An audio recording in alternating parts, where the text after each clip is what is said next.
consider and welcome any additional resources that can be utilized by the NAPOLCOM for their investigation, especially kung magkakaroon po sila intelligence fund for the conduct of their investigation, Mr. President. Okay, Mr. President, may balita nakarating sa akin, Region 3 at ito, Region 4. Saan listahan ko? Na ang NAPOLCOM ay nagre-rent ng space sa loob ng kampo ng PNP. Iimbestigahan mo yung pulis na loko-loko, dadaan ka muna sa gate ng pulis kasi nasa loob ka ng kampo.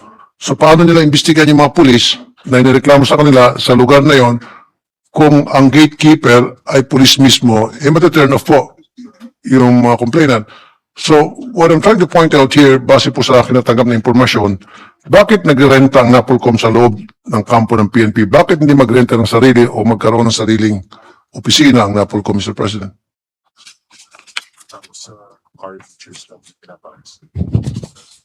Ayun, Mr. President, kinonform po ng NAPOLCOM Executive Director natin na karamihan po ng mga kanilang office spaces ay talagang rented, no? And there are a few that are really inside the camps, Your Honor, Mr. President. Nasa kampo nga po ng So PNP. bakit, Mr. President, sila magkaroon ng sarili nilang opisina? Bakit parang informal settlers sila, Mr. President?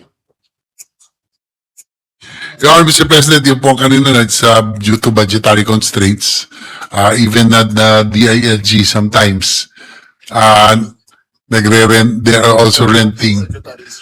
The Office of the Secretary is in fact renting from the NAPOLCOM building, Your Honor, Mr. President. So, yun ang problema po na talaga budgetary constraints. Halimbawa, sa 4A, Mr. President, balita ko, yung NAPOLCOM nagrenta sa teachers camp at recently nabigyan natin sila ng notice ng DepEd na lumayas na kayo rito. Paano, Mr. President? Tama po kayo, pero yan po ay nasa Cordillera Administrative Region na totoo po na sila po ay pinapaalis na po sa teachers camp. So ano gagawin po natin dyan, Mr. President?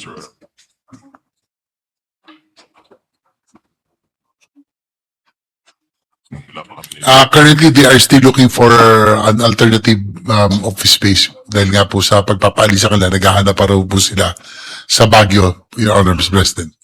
Okay. Meron naman, Mr. President, na income ang NAPOLCOM doon sa mga building na sila may-ari at pinaparenta nila, may mga spaces doon. Now, saan na pupunta po yung mga kita doon sa rental? Revenue generating, so to speak, yung ilang mga buildings na talagang NAPOLCOM naman may-ari, Mr. President. Your Honor, Mr. President, according to our our Executive Director na diretso raw po sa National Treasury, hindi raw po nagagamit ng NAPOLCOM. Bakit hindi po sa NAPOLCOM na lang paikutin yung pera para magamit po nila doon sa mga kailangan ng kanilang opisina? According to our DLG Secretary, that's by law na kailangan marimit muna sa National Treasury, Your Honor. It's not a trust. Bakit sa MMD, Mr. President? Yung kinikita sa mga panikit and all, pupunta sa MMD para pambayad doon sa gastos doon sa mga kailangan ng tanggapan nila, Mr. President. Unfortunately, yun daw po ang kanila pong charter. Wala akong trust fund for NAPOLCOM, Mr. President.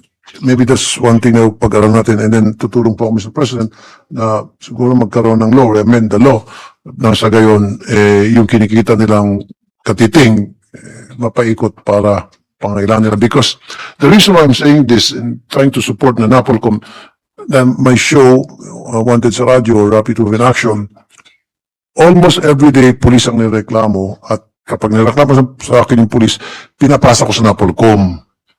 Paano maging effective NAPOLCOM? Paano magagawa ng kanilang trabaho kung wala sila in confidential funds, wala sila maayos na lugar, na opisina nila. So I think that has to be addressed, Mr. President. Yes, Your Honor, Mr. President, maraming salamat sa iyong support, and probably we can introduce a special provision for the use of funds. Pwede ko natin siguro i-propose to. Thank you, Mr. President. Last na naman po, Ilan po ang mga lawyers ng NAPOLCOM na nagde-decide o nag-hear sa mga kaso? And who are these lawyers, Mr. President? Are they policemen? Who are they? Your Honor, at present, there are only 12 lawyers in the legal service and 1 lawyer in the investigation. Bakit 12, Mr. President? Tapos once investigation. Same problem, Mr. President. It's also budgetary constraint, Mr. President.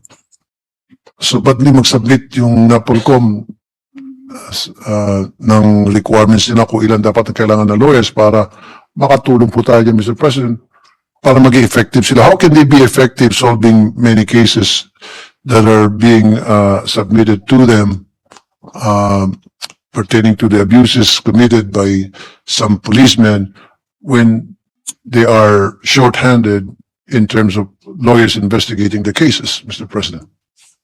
Yes, Your Honor, Mr. President, ordering NAPOLCOM Executive Director, any additional personnel, especially the need of lawyers, no, will be very much welcome, no, kung ito pa yung madagdagan next year, if we can probably make amendment para po madagdagan po yung kanilang budget para makakapagdagdag po ng additional personnel kasi talagang kulang na kulang daw po talaga yung 12, 12 for the legal services and 1 for investigation, Mr. President. And last but not the least, balita ko yung bagong commissioner, medyo okay naman. Kumpara sa mga dating commissioner. Thank you na po, Mr. President.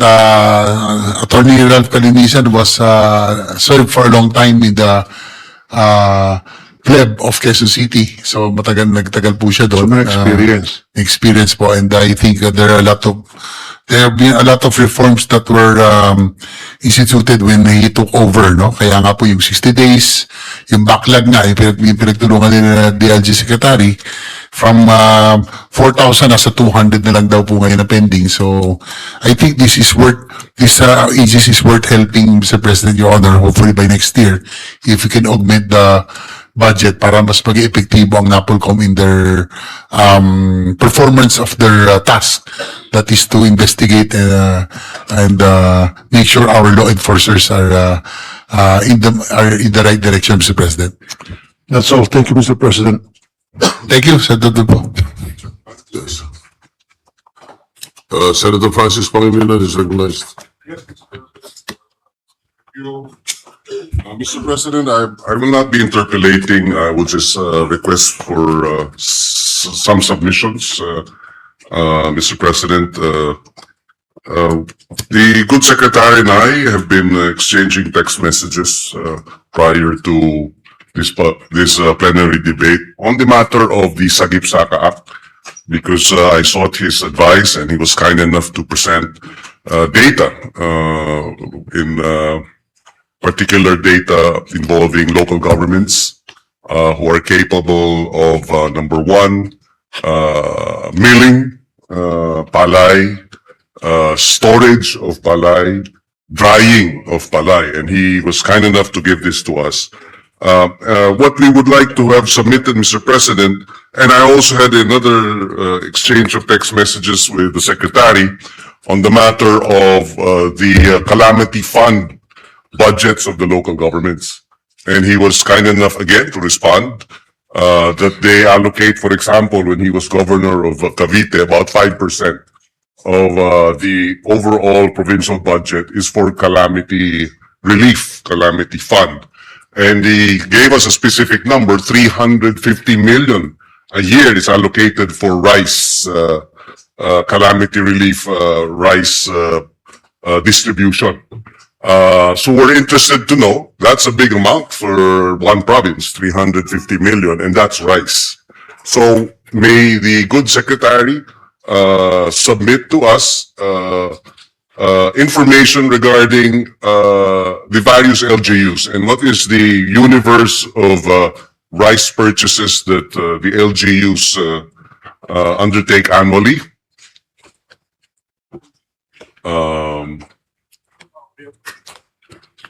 May we also request that perhaps, because the secretary is the the DILG is the co-chair of the steering committee for the minimum floor price purchases of palay when government, national or local, buys directly from farmers and fisher folk. There is a floor price currently 17 to 23 pesos per wet at 23 to 30 pesos per kilo for dry. So pwede nang bumili direkta ang ating pamahalang lokal at national sa ating mga magsasaka. At ang steering committee co-chair ay ang DILG. Baka rin maaring isubmit sa atin, magkaroon ng regular reporting na ano ang binibili ng mga pamahalang lokal. Kung hindi man palay ay bigas as well, Mr. President. Mr. President, according to the DLG Secretary, they will be issuing a memorandum circular to the effect, Mr. President, para po masigurado yung pag-comply Yes. ng mga LGUs yung po procure ng supplies from the local farmers, Mr. President. Yes, and likewise, perhaps the good secretary may likewise look into, as was earlier mentioned by our Senate President, the direct purchase of agriculture products for the BJMP, actually even the PNP, mess halls, the Bureau of Fire, mess halls, lahat po yan bumibili ng pagkain. Baka sakaling maisantabi ang a portion of the budget para direktang iniimplementa ang Sagip Saka Act. Because as co-chair, I precisely suggested na gawing co-chair ang DILG para you take the lead in ensuring that your own attached agencies are implementing the direct purchases of rice and other agriculture products. Yes, Your Honor, Mr. President, you have the commitment of the DLG Secretary, and they will comply, and they will really push for this, their role will be more effective in the implementation of Sagisakan, Mr. President. Yes, and can you imagine if one province alone, Cavite, buys 350 million pesos worth of rice every year? Eh, kung yung 100 million na yun ay direktang binibili taon-taon sa ating mga kooperatiba ng mga magsasaka, eh malaking bagay yun. It's a game changer.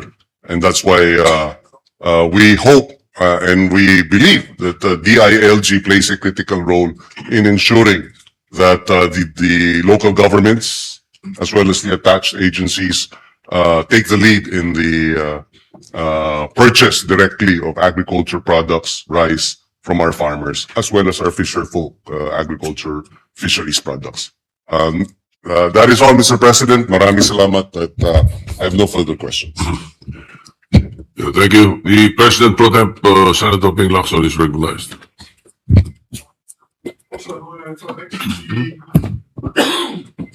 Thank you, Mr. President. Will the distinguished sponsor yield the floor to this representation for some clarificatory questions? Yes, certainly, Your Honor, Mr. President, your interventions will be very much welcome, being the former Chief PNP of the Philippine National Police. Thank you. Thank you, Mr. President. I will keep this short, though. Before I tackle the proposed budget of the department proper, let me deal first with the PNP proposed budget, not only because it is the closest to my heart, but because it has it carries the biggest chunk of the pie, so to speak. 225 billion, as you stated earlier, out of the proposed budget from the Senate version of 308, constituting, 73%, of the entire DILG budget. So, with that said, ito yung first concern. I was told by the chairperson himself that there's a plan to abolish the PNP air unit. Is it still the right term for the air unit of the PNP? PNP air unit? Is it a confirmed information that there's a plan to abolish the unit? Your Honor, Mr. President, according to our DLG Secretary, there's a plan to shift to using drones by establishing a Skynet unit system, kasi po medyo, ano sila, they find it a little bit